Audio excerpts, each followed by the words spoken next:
Bonjour à tous, voici une leçon sur la proposition principale et la proposition subordonnée. Vous retrouverez la leçon complète sur la phrase complexe sur la chaîne. Commençons tout d'abord par quelques définitions. Donc tout d'abord une proposition, qu'est-ce que c'est? Eh bien c'est un groupe de mots qui contient un verbe conjugué. Donc on compte les verbes conjugués pour savoir combien il y a de propositions dans la phrase. Donc un verbe conjugué, ça donne une proposition. Deux verbes conjugués, ça voudrait dire qu'il y a deux propositions dans la phrase, etc. Donc remarque, il faut toujours repérer les verbes conjugués en les soulignant par exemple. Une phrase qui contient une seule proposition est une phrase simple. Exemple, je travaille régulièrement le français. On voit qu'il n'y a qu'un seul verbe conjugué, donc une seule proposition, et c'est donc une phrase simple. Une phrase qui contient au moins deux propositions, c'est-à-dire 2, 3, 4, est une phrase complexe. Exemple, je travaille régulièrement le français et je progresse. On voit qu'il y a deux verbes, donc deux propositions, donc c'est une phrase complexe. Tout d'abord, les types de propositions. Donc il existe trois grands types de propositions. La proposition indépendante, la proposition subordonnée et la proposition principale. Passons maintenant à deux autres types de propositions, la proposition principale et la proposition subordonnée. Donc ces deux propositions sont toujours employées l'une avec l'autre. Elles forment un couple inséparable. Si vous avez une subordonnée dans la phrase, vous avez une principale dans la phrase. La subordonnée dépend de la principale qui, elle, la dirige, d'où leur nom. Quelqu'un qui est un subordonné dans la vie, c'est quelqu'un hiérarchiquement qui est en dessous. Et le principal, quelqu'un qui dirige. La proposition subordonnée est toujours introduite par un subordonnant, d'où son nom. Il y a deux types de subordonnants.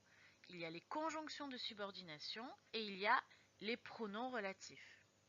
Donc on commence toujours par chercher un subordonnant dans la phrase. Et si on en trouve un, eh bien on voit qu'il introduit la subordonnée, c'est-à-dire que c'est le premier mot de la subordonnée. Et l'autre proposition sera la principale. Voici la liste des pronoms relatifs. Donc il y a qui, que, quoi, dont, où, qui sont des formes simples du pronom relatif. Et ensuite, donc, lequel et tous les composés de lequel. Donc là, j'en ai mis quelques-uns. Donc laquelle, auquel, duquel, à laquelle, etc. On les accorde. Pour les conjonctions de subordination, il en existe beaucoup. Il n'y a pas une liste fermée comme pour les pronoms relatifs. Je précise qu'on dit locution conjonctive s'il y a plusieurs mots, comme dans des que, on voit qu'il y a deux mots, et conjonction de subordination quand il y a un seul mot. Alors le truc dont il faut se rappeler, c'est que la plupart du temps, on entend le son que dans les conjonctions de subordination. Exemple, parce que, puisque, bien que, quoique, quand, etc. Il faut juste se rappeler qu'il y a aussi le mot si, qui est une conjonction de subordination. Voici un exemple d'une phrase et la manière dont il faut l'analyser. Donc, je veux que tu travailles régulièrement. Première étape, je souligne les verbes conjugués. Donc, on a veut et travail, deux verbes conjugués, on aura deux propositions. Deuxième étape, je cherche les subordonnants et je les entoure. Donc là, on trouve le subordonnant que. Troisième étape, je repère la proposition subordonnée qui commence par le subordonnant et je la mets entre crochets. Donc, que tu travailles régulièrement. Et quatrième étape, je repère la proposition principale dont dépend la subordonnée en mettant également des crochets. Je veux.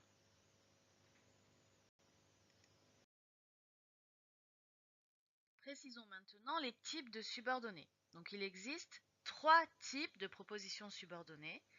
La proposition subordonnée relative, la proposition subordonnée conjonctive et la proposition subordonnée interrogative indirecte. Ces noms sont des classes grammaticales. Mais il faut savoir que les propositions subordonnées ont aussi chacune une fonction selon la phrase, leur place dans la phrase. Voici un petit bilan donc sur la phrase complexe, donc sous la forme d'un schéma. Donc tout en haut, donc la phrase complexe, au moins deux propositions.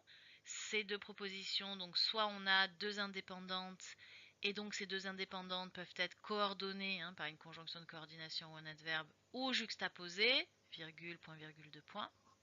Ou alors ces deux propositions sont une principale et une subordonnée. Et pour la subordonnée, trois types de subordonnées. La subordonnée relative, introduite par un pronom relatif. La subordonnée conjonctive, introduite par une conjonction de subordination. Et la subordonnée interrogative indirecte, introduite par un mot interrogatif. Voilà, la leçon est finie, j'espère que vous avez compris. C'était mon cours de français facile. N'hésitez pas à regarder les autres vidéos qui pourront vous aider, à partager et à liker. Merci, au revoir.